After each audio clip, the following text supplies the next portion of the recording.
नमस्कार साथियों, अभ्युदय एकेडमी 2.0 में आपका हार्दिक स्वागत है। आज के वीडियो में हम लोग उत्तर प्रदेश उच्चतर शिक्षा सेवा चयन आयोग द्वारा आयोजित असिस्टेंट प्रोफेसर पॉलिटिकल साइंस 2021 में आए प्रश्नों को व्याख्यात्मक व विश्लेषणात्मक दृष्टि से समझने का प्रयास करेंगे। पिछली वीडियो में तकनीकी खराबी के कारण सिर्फ 16 प्रश्न ही डिस्कस हो पाए थे। आज की इस वीडियो में हम लोग बचे हुए सभी प्रश्नों को समझने का प्रयास करेंगे। 46 तक प्रश्नों को हम लोगों ने देख लिया था। 47वां प्रश्न है, निम्नलिखित को कालानुक्रमिक क्रम में पुनर्व्यवस्थित करें। पहला है पुंछी आयोग, दूसरा है आनंदपुर साहिब प्रस्ताव, तीसरा है प्रशासनिक सुधार आयोग और चौथा है राजमन्नार समिति। अगर आप केंद्र राज्य संबंधों को पढ़े हैं तो आप लोग को पता होगा कि सबसे आखिरी में आया है पुंछी आयोग, यानी आया है 2007 में। इस दृष्टि से अगर आप लोग कूट को देखें तो आसानी से आंसर पता चल जाएगा। आंसर सही हो जाएगा ऑप्शन डी जो है वो सही हो जाएगा। हम लोग सभी सन को देख लेते हैं। पुंछी आयोग 2007 में आया है, आनंदपुर साहिब प्रस्ताव आया है 1973 में, प्रशासनिक सुधार आयोग आ रहा है 1966 में, राजमन्नार समिति आ रही है 1969 में, यानी पहला दूसरा तीसरा। और नेक्स्ट क्वेश्चन है, किस संविधान संशोधन के द्वारा लोकसभा में सीटों का अंतर राज्य आवंटन अगले 25 वर्षों 2026 तक स्थिर कर दिया गया है। ऑप्शन है 91वां संशोधन, बी है 92वां संशोधन, सी है 93वां संशोधन और डी है 94वां संविधान संशोधन। तो सही ऑप्शन हो जाएगा 91वें संविधान संशोधन 2003 के द्वारा लोकसभा में सीटों का अंतर राज्य है। निम्नांकित में से कौन सा दबाव समूह नहीं है? ऑप्शन ए है स्टूडेंट फेडरेशन, बी है भारतीय राष्ट्रीय कांग्रेस, सी है AITUC और डी है chamber of commerce. Student federation, AITUC, chamber of commerce, ये तीनों जो है दबाव समूह है, जबकि भारतीय राष्ट्रीय कांग्रेस दबाव समूह नहीं है। AITUC भारत का सबसे पुराना दबाव समूह है। इसकी स्थापना 1920 में हुई थी और इसके पहले अध्यक्ष थे लाला लाजपत राय इसके पहले अध्यक्ष थे। AITUC all India trade union Congress इसका फुल फॉर्म है। नेक्स्ट क्वेश्चन है, लोकसभा में महिलाओं का प्रतिशत किस चुनावी वर्ष में पहली बार 7% के ऊपर चला गया? ऑप्शन है 1962, बी है 1977, सी है 1984 और डी है 1991। तो 1984 के लोकसभा चुनाव में महिलाओं का प्रतिशत जो है वो पहली बार 7% के ऊपर चला गया था। तो ऑप्शन सी जो है वो सही हो जाएगा।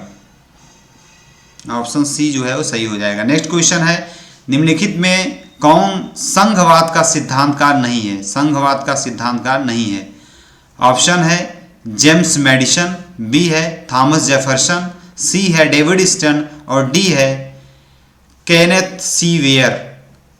संघवाद से संबंधित कौन विचारक हैं? जेम्स मैडिसन भी हैं, थॉमस जेफरसन भी हैं, केनेथ सी वेयर भी हैं, जबकि डेविड स्टन जो है उस संघवाद के सिद्धांतकार नहीं माने जाते हैं। तो ऑप्शन सी जो है वो सही हो जाएगा। नेक्स्ट क्वेश्चन है, राजमन्नार समिति का गठन किस राज्य सरकार ने किया था? ऑप्शन है तमिलनाडु, केरल, कर्नाटक या मध्य प्रदेश। तो राजमन्नार समिति का गठन किया था तमिलनाडु की सरकार ने। ऑप्शन ए जो है वो सही हो जाएगा। ऑप्शन ए जो है वो सही हो जाएगा। नेक्स्ट क्वेश्चन है, आधुनिक राज्य में लोक प्रशासन के बढ़ते महत्व के लिए कौन से कारण उत्तरदायी हैं? ऑप्शन ए है कल्याणकारी राज्य का उदय, वैज्ञानिक और तकनीकी प्रगति, जनसंख्या में तेज बढ़ोतरी या आर्थिक नियोजन।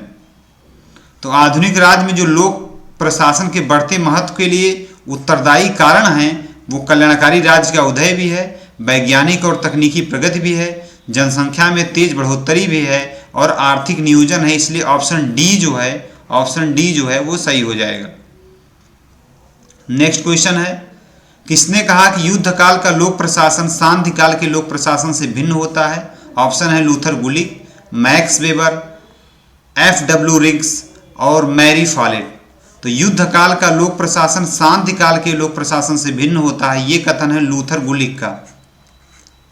पब्लिक एड में कुछ कोटेशन आपको, कुछ कथन आपको याद करने पड़ेंगे। उनमें से एक कथन ये भी है, एक वीडियो हम डेडिकेटेड बनाएंगे जिसमें पब्लिक एड के सभी कोटेशन को उसमें शामिल किया जाएगा। नेक्स्ट क्वेश्चन है, दी एसेस ऑन ब्यूरोक्रेसी किसने लिखी है? तो दी एसेज ऑन ब्यूरोक्रेसी ऑप्शन है Luther Gulick, Max weber, F.W. Rings और मैरी फॉलेट। तो दी एसेज ऑन ब्यूरोक्रेसी पुस्तक है लूथर गुलिक की। ऑप्शन ए जो है वो सही हो जाएगा। नेक्स्ट क्वेश्चन है, किसने कहा अच्छा प्रशासन तथा लोकतंत्र साथ साथ चलते हैं? ऑप्शन है Luther Gulick, Max Weber, Mary Follett, F.W. Riggs. तो सही आंसर हो जाएगा लूथर गुलिक। 2021 में assistant professor political science exam में पब्लिक एड में 3-4 क्वेश्चन अकेले लूथर गुलिक से पूछे गए हैं। जैसा कि आप लोग देख रहे हैं 56 question, 55 question, 54 question. Next question हम लोग देखते हैं, notes on theory of organisation किसने लिखी है? ऑप्शन है लूथर गुलिक, बी है मैक्स वेबर, सी ऑप्शन है F.W. रिंग्स और डी है मैरी फॉलेट। तो सही ऑप्शन हो जाएगा Luther Gulick. Notes on theory of organisation ये पुस्तक लिखी है लूथर गुलिक ने। इस पुस्तक में लूथर गुलिक ने संगठनात्मक सिद्धांतों को विस्तार से समझाया है, खासकर प्रशासनिक संरचनाओं और उनके कार्यों पर विचारों को। नेक्स्ट क्वेश्चन है, इनमें से कौन वैज्ञानिक प्रबंधन आंदोलन से जुड़े हैं? ऑप्शन है कार्यात्मक अग्रानुक्रम, बी ऑप्शन है आदेश की एकता, सी है केंद्रीकरण और डी है समय और गति का अध्ययन। तो वैज्ञानिक प्रबंधन आंदोलन में केंद्रीकरण कभी नहीं होगा, तो सी जिसमें है वो ऑटोमेटिक एलिमिनेट हो जाएंगे, यानी ए नहीं होगा और सी नहीं होगा। फिर बचता है ए और डी, बी और डी। तो समय और गति का अध्ययन ये वैज्ञानिक प्रबंधन आंदोलन से जुड़ा हुआ है, तो डी अवश्य होगा। और कार्यात्मक अग्रानुक्रम भी होगा, तो ए और डी जो है वो सही हो जाएगा, यानी ऑप्शन बी जो है वो सही हो जाएगा। नेक्स्ट क्वेश्चन है, हेनरी फ्यूल ने किसका समर्थन नहीं किया है? हेनरी फ्यूल ने किसका समर्थन नहीं किया है? तकनीकी कौशल का, या मानवीय कौशल का, या अवधारणात्मक कौशल का, या आदर्शवादी कौशल का? अभी आसानी से समझा जा सकता है कि आदर्शवादी कौशल क्या है, जबकि तकनीकी कौशल की बात हेनरी फ्यूल करते हैं, मानवीय कौशल की भी बात करते हैं, अवधारणात्मक कौशल की भी बात करते हैं, आदर्शवादी कौशल की बात नहीं कर सकते, इसलिए ऑप्शन डी जो है वो सही हो जाएगा। नेक्स्ट क्वेश्चन है, भारत के नियंत्रक एवं महालेखा परीक्षक को किसकी तरह उसके पद से हटाया जा सकता है? ऑप्शन है भारत के महान्यायवादी, सर्वोच्च न्यायालय के न्यायाधीश, चुनाव आयुक्त व सूचना आयुक्त। तो भारत के नियंत्रक एवं महालेखा परीक्षक को सर्वोच्च न्यायालय के न्यायाधीश की प्रक्रिया के तहत उसके पद से हटाया जा सकता है, इसलिए ऑप्शन बी जो है वो सही हो जाएगा। नेक्स्ट क्वेश्चन है, भारत में प्रशासनिक सेवा के प्रशिक्षण, सुधार एवं पेंशन के लिए कौन सा मंत्रालय उत्तरदायी है? ऑप्शन है गृह मंत्रालय, कार्मिक लोक शिकायत एवं पेंशन मंत्रालय, विधि एवं न्याय मंत्रालय और डी है प्रधानमंत्री कार्यालय। तो भारत में प्रशासनिक सेवा के प्रशिक्षण, सुधार एवं पेंशन के लिए मंत्रालय उत्तरदायी है कार्मिक लोक शिकायत व पेंशन मंत्रालय। ऑप्शन बी जो है वो सही हो जाएगा। नेक्स्ट क्वेश्चन है, 5वें केंद्रीय वेतन आयोग के अध्यक्ष कौन थे? ऑप्शन है SR पांडियन, BN श्रीकृष्ण, सी है AK माथुर और डी है PN Bhalla.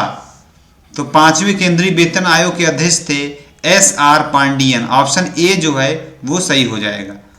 Justice SR Pandian जो है वो 5वें केंद्रीय वेतन आयोग के अध्यक्ष थे। इसका गठन किया गया था 5वें केंद्रीय वेतन आयोग का 1994 में, 1994 में। 1997 में इसने अपनी रिपोर्ट दी थी। 94 में गठन हुआ था, 1997 में इसने अपनी रिपोर्ट प्रस्तुत की थी। नेक्स्ट क्वेश्चन है, भारत में उदारीकरण की नीति किस प्रधानमंत्री ने शुरू की थी? ऑप्शन है PV नरसिम्हा राव, राजीव गांधी, VP सिंह या चंद्रशेखर। तो भारत में उदारीकरण की नीति जो है वो प्रस्तुत की थी PV नरसिम्हा राव ने। PV नरसिम्हा राव ने 1991 में। 1991 में इन्होंने उदारीकरण की नीति प्रस्तुत की थी। नेक्स्ट क्वेश्चन है, इस समय सार्वजनिक उपक्रम समिति में कितने सदस्य हैं? सार्वजनिक ऑप्शन है 30, 25, 15 या 22। तो सार्वजनिक उपक्रम समिति की स्थापना की गई थी कृष्ण मेनन समिति की सिफारिश पर। किसकी? कृष्ण मेनन समिति की सिफारिश पर।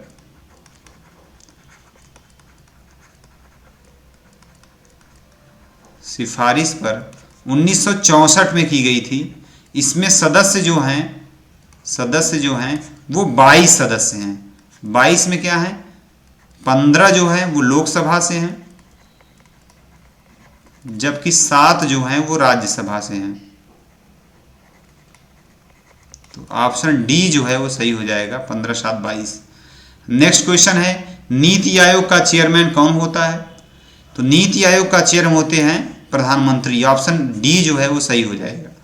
नेक्स्ट क्वेश्चन हम लोग देख लेते हैं, भारतीय प्रशासनिक सेवा के अधिकारियों की नियुक्ति किसके द्वारा की जाती है? ऑप्शन है संघ लोक सेवा आयोग द्वारा, भारत के प्रधानमंत्री द्वारा, भारत के राष्ट्रपति द्वारा, जबकि डी ऑप्शन है प्रधानमंत्री कार्यालय द्वारा। तो ये काफ़ी कंफ्यूजिंग क्वेश्चन है।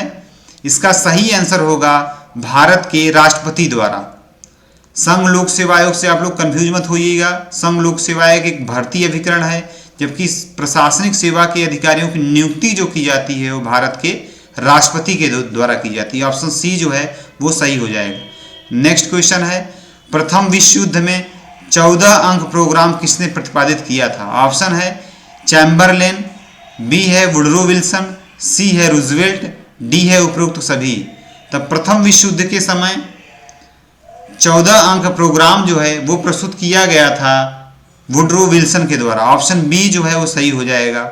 नेक्स्ट क्वेश्चन है, संयुक्त राष्ट्र की सदस्यता का निर्णय लेती है केवल महासभा, केवल सुरक्षा परिषद, सुरक्षा परिषद के बाध्यकारी परामर्श पर महासभा, सुरक्षा परिषद के अबाध्यकारी परामर्श पर महासभा।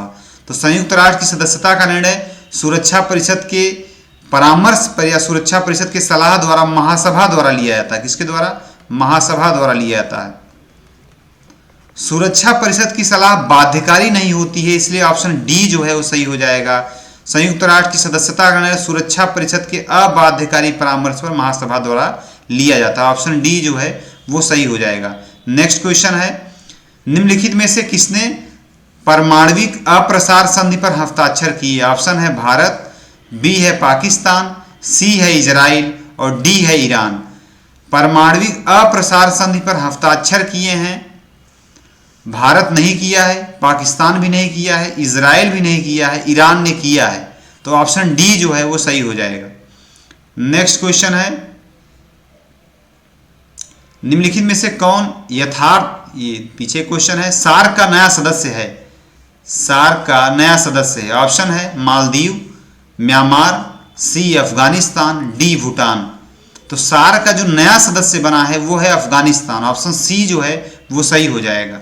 सार्क का 14वें सम्मेलन, सार्क के 14वें सम्मेलन 2007 के द्वारा, जो कि नई दिल्ली में हुआ था, उसमें अफगानिस्तान को सार्क के नए मेंबर के रूप में शामिल किया गया था। तो ऑप्शन सी जो है वो सही हो जाएगा। नेक्स्ट क्वेश्चन है, निम्न में से कौन यथार्थवाद सिद्धांत के समर्थक नहीं है? यथार्थवाद सिद्धांत के समर्थक नहीं है। ऑप्शन है हांस जे मार्गेनथाउ, बी है कैनेथ डब्ल्यू थॉमसन, सी है जॉर्ज एफ केनन और डी है जोसेफ नाई।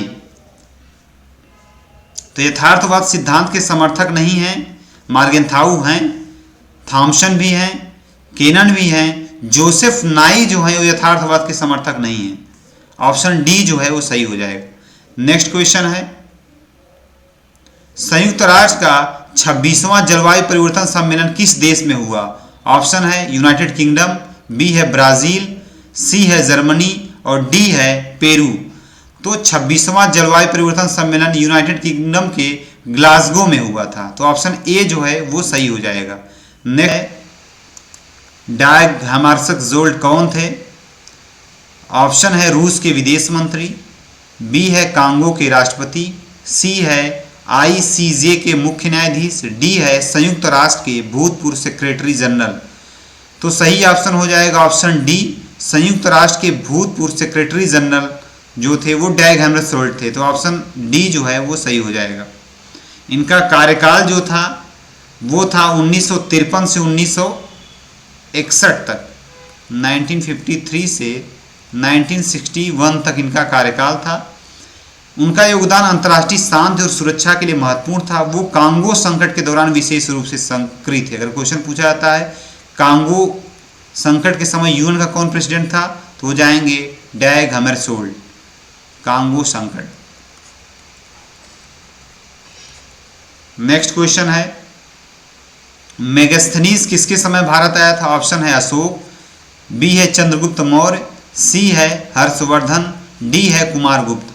जो मेगास्थनीज था वो आया था चंद्रगुप्त मौर्य के समय। ये यूनानी राजपूत था, ये आया था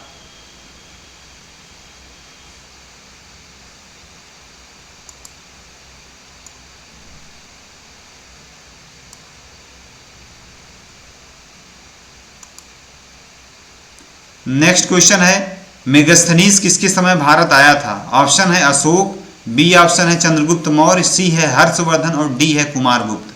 सही ऑप्शन हो जाएगा चंद्रगुप्त मौर्य। मेगास्थनीज जो एक ग्रीक राजदूत था वो चंद्रगुप्त मौर्य के कार्यकाल के दौरान भारत आया था। तो ऑप्शन बी जो है वो सही हो जाएगा। नेक्स्ट क्वेश्चन है निम्नलिखित में से कौन सा युग्म सही नहीं है? ऑप्शन ए है जैश ए मोहम्मद पाकिस्तान से, LTT Bharat, Irish Republic army Ireland, ISIS Syria. तो सही युग्म हो जाएगा ये जैश ए मोहम्मद पाकिस्तान भी सही सुमेलित है, आयरिश रिपब्लिक आर्मी आयरलैंड भी सही सुमेलित है, ISIS सीरिया भी सही सुमेलित है। LTT भारत से नहीं संबंधित है बल्कि ये है श्रीलंका से। कहाँ से है? श्रीलंका से। तो ऑप्शन सी जो है वो सही हो जाएगा। नेक्स्ट क्वेश्चन पाकिस्तान का पहला प्रधानमंत्री कौन था? ऑप्शन है मोहम्मद अली जिन्ना, बी है लियाकत अली, सी है जियाउल हक, डी है अयूब खान। तो पाकिस्तान के पहले प्रधानमंत्री थे लियाकत अली। ऑप्शन बी जो है वो सही हो जाएगा। नेक्स्ट क्वेश्चन है विश्व व्यापार संगठन WTO का मुख्यालय कहाँ है? ऑप्शन है न्यूयॉर्क, बी ऑप्शन है पेरिस, सी है जेनेवा और डी है बर्लिन। तो विश्व व्यापार संगठन WTO का मुख्यालय जो है वो जिनेवा है। ऑप्शन सी जो है वो सही हो जाएगा। नेक्स्ट क्वेश्चन है 1971 की भारत रूस संधि के समय रूस का राष्ट्रपति कौन था? ऑप्शन है स्टालिन, बी है गोर्बाचेव, सी है लियोनिड ब्रेजनेव, सी है यूरी आंद्रोपोव।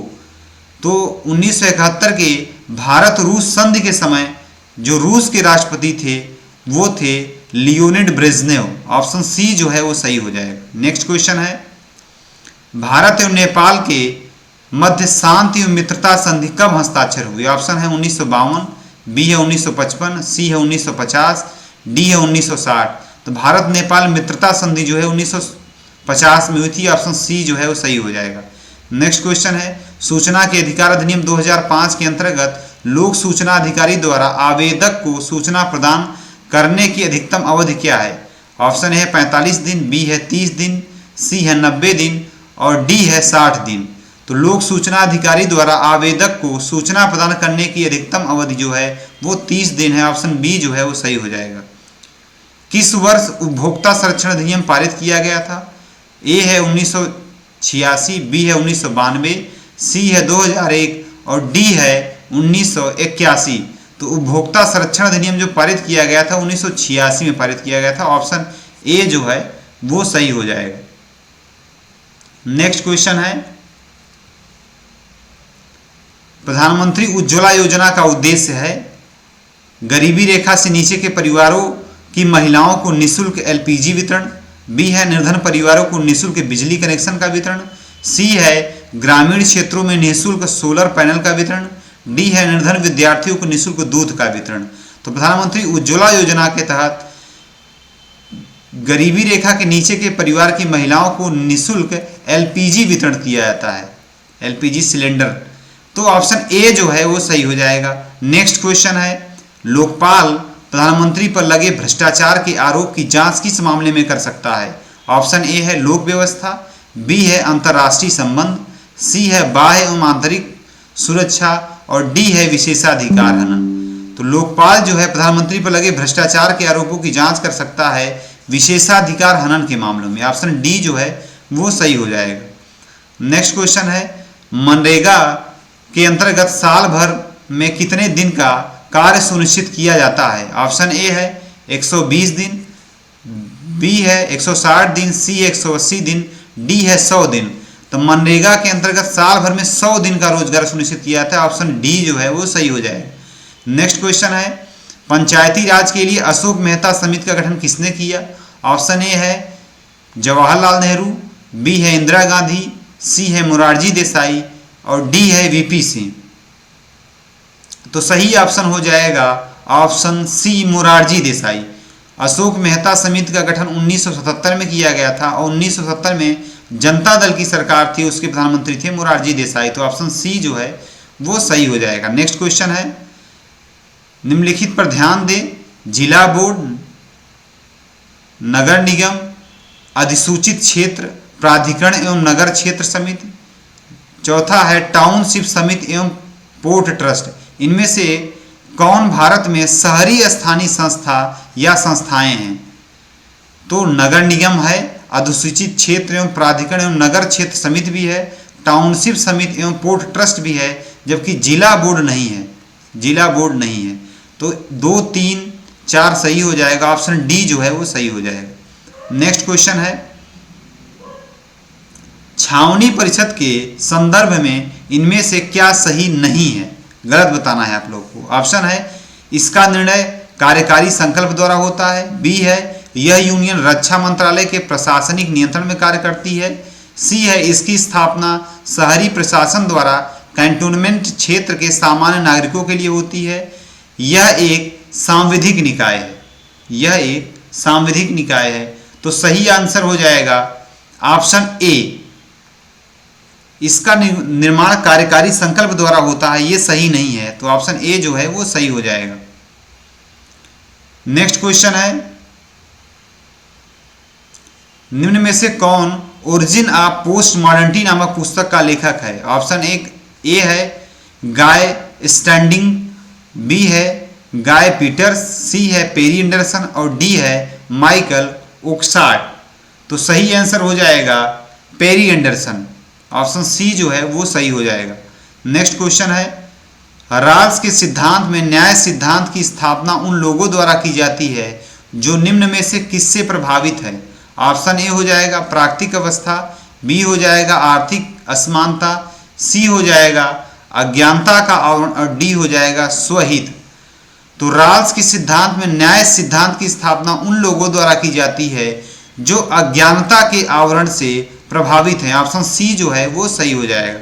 नेक्स्ट क्वेश्चन है, निम्न में से कौन विमर्शी लोकतंत्र से संबंधित नहीं है? ए है डेविड मिलर, बी है जे ड्रायसेक, सी है जोशुआ कोहेन और डी है जॉन रॉल्स। तो सही ऑप्शन हो जाएगा जॉन रॉल्स। विमर्शी लोकतंत्र से डेविड मिलर भी संबंधित हैं, जे ड्रायसेक भी संबंधित हैं, जोशुआ कोहेन भी संबंधित हैं, जॉन रॉल्स जो है वो विमर्शी लोकतंत्र से संबंधित नहीं है। विमर्शी लोकतंत्र के सिद्धांतकारों का मानना है कि लोकतंत्र के विचार विमर्श के माध्यम से ही न्याय और राजनीतिक वैधता की प्राप्ति की जा सकती है। नेक्स्ट क्वेश्चन है, निम्न में से किसने महत्वाकांक्षी संवेदनशील वितरण योजना की शुरुआत संसाधनों की समानता प्राप्त करने हेतु की है? ऑप्शन है जॉन रॉल्स, बी है रोनाल्ड डॉर्किन, सी है विल किमलिका और डी है यशायाह बर्लिन। तो सही ऑप्शन हो जाएगा ऑप्शन बी, रोनाल्ड डॉर्किन जो हैं वो संवेदनशील वितरण योजना की शुरुआत करने हेतु संसाधनों की समानता प्राप्त करने की बात करते हैं। नेक्स्ट क्वेश्चन है, आर्थिक समानता के बिना राजनीतिक स्वतंत्रता एक मिथक है, ये किसका कथन है? ऑप्शन है T H Green, B option JS Mill, C है जीडीएच कोल और डी है एच.जे. लास्की। तो आर्थिक समानता के बिना राजनीतिक स्वतंत्रता एक मिथक है, ये कथन है जीडीएच कोल का, जीडीएच कोल का। तो जीडीएच कोल के कथन और इसी से मिलता जुलता लास्की का कथन है। लास्की का कथन है कि आर्थिक समानता राजनीतिक समानता के बिना एक मिथक है या कपोल कल्पना है। तो कंफ्यूज नहीं होना है, अगर समानता और स्वतंत्रता इन दोनों की बात हो रही है तब जीडीएच कोल होंगे, लेकिन अगर आर्थिक समानता और राजनीतिक समानता इसकी बात हो रही है या आर्थिक स्वतंत्रता राजनीतिक स्वतंत्रता की बात हो रही है तो वो कथन संबंधित हो जाएगा लास्की से, लास्की से। नेक्स्ट क्वेश्चन की तरफ हम लोग चलते हैं। निम्नलिखित में से किस देश में उत्तर आधुनिकतावादी राजनीतिक चिंतन प्रमुख रूप से प्रादुर्भाव हुआ? ऑप्शन है अमेरिका, बी ऑप्शन है फ्रांस, सी है ब्रिटेन और डी है जर्मनी। तो उत्तर आधुनिकतावादी राजनीतिक चिंतन मुख्य रूप से प्रादुर्भाव हुआ फ्रांस में। ऑप्शन बी जो है वो सही हो जाएगा। नेक्स्ट क्वेश्चन है, किस घोषणा पत्र ने घोषित किया था कि सभी व्यक्ति समान रूप से निर्मित हैं? ऑप्शन ए जो है मैग्ना कार्टा, बी है अमेरिकी स्वतंत्रता का घोषणा पत्र, सी है मनुष्य और नागरिकों के अधिकारों का फ्रेंच घोषणा पत्र, डी है मानवाधिकारों का सार्वभौमिक घोषणा पत्र। तो सही आंसर हो जाएगा ऑप्शन बी, अमेरिकी स्वतंत्रता के घोषणा पत्र में सभी व्यक्ति समान रूप से निर्मित हैं, इसकी घोषणा की गई थी। नेक्स्ट क्वेश्चन है, निम्नलिखित में से किसका कौटिल्य के अर्थशास्त्र में वर्णन नहीं मिलता है? ऑप्शन ए है निशस्त्रीकरण, बी है आपदा प्रबंधन, सी है शासन कला और डी है कूटनीति। आपदा प्रबंधन का भी अर्थशास्त्र में वर्णन मिलता है, कूटनीति का भी वर्णन मिलता है, शासन कला का भी वर्णन मिलता है, निशस्त्रीकरण की बात नहीं की जाती, इसलिए ऑप्शन ए जो है वो सही हो जाएगा। नेक्स्ट क्वेश्चन है, निम्नलिखित में से किस दार्शनिक ने कहा था कि समानता अप्राकृतिक और अवांछनीय है? तो समानता अप्राकृतिक और अवांछनीय है, ये कथन है अरस्तु का। ऑप्शन बी जो है वो सही हो जाएगा। नेक्स्ट क्वेश्चन है, निम्नलिखित में से किस विचारक ने अभिजन सिद्धांत को मार्क्सवाद के साथ जोड़ने का प्रयास किया? तो अभिजन सिद्धांत को मार्क्सवाद के साथ जोड़ने का प्रयास किए जेम्स बर्नहम ने। तो ऑप्शन बी जो है वो सही हो जाएगा। नेक्स्ट क्वेश्चन है, निम्नलिखित में किस विचारक ने सर्वशक्तिमान संप्रभु का विचार दिया? तो सर्वशक्तिमान संप्रभु का विचार दिया, ऑप्शन है रूसो, बी है टी हाफ्स, सी है लॉक, डी है जेएस मिल। तो सर्वशक्तिमान संप्रभु का विचार दिया हाफ्स ने। ऑप्शन बी जो है वो सही हो जाएगा। नेक्स्ट क्वेश्चन है, व्यक्ति अपने पिता की मृत्यु को भूल सकता है पर अपनी पैतृक संपत्ति के हानि को नहीं, यह किसने कहा? ऑप्शन है मैकियावेली, बी है हॉब्स, सी है लेनिन, डी है माओ त्से तुंग। तो ये व्यक्ति अपने पिता की मृत्यु को भूल सकता है पर अपनी पैतृक संपत्ति की हानि को नहीं, ये कथन है मैकियावेली का। ऑप्शन ए जो है वो सही हो जाएगा।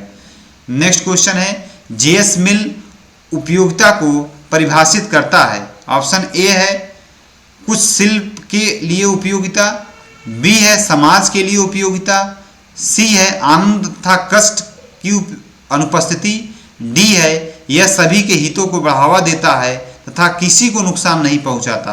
तो जेएस मिल उपयोगिता की परिभाषा देता है, यह सभी के हितों को बढ़ावा देता है तथा किसी को नुकसान नहीं पहुंचाता है। इस तरह आज की वीडियो हम लोग असिस्टेंट प्रोफेसर पॉलिटिकल साइंस 2021 के सभी प्रश्नों को डिस्कस किए। अगर ये आपको वीडियो अच्छा लगता है तो आप वीडियो को लाइक करें, अपने मित्र मंडली को शेयर करें, साथ ही चैनल को सब्सक्राइब करें। आज के लिए इतना ही, धन्यवाद।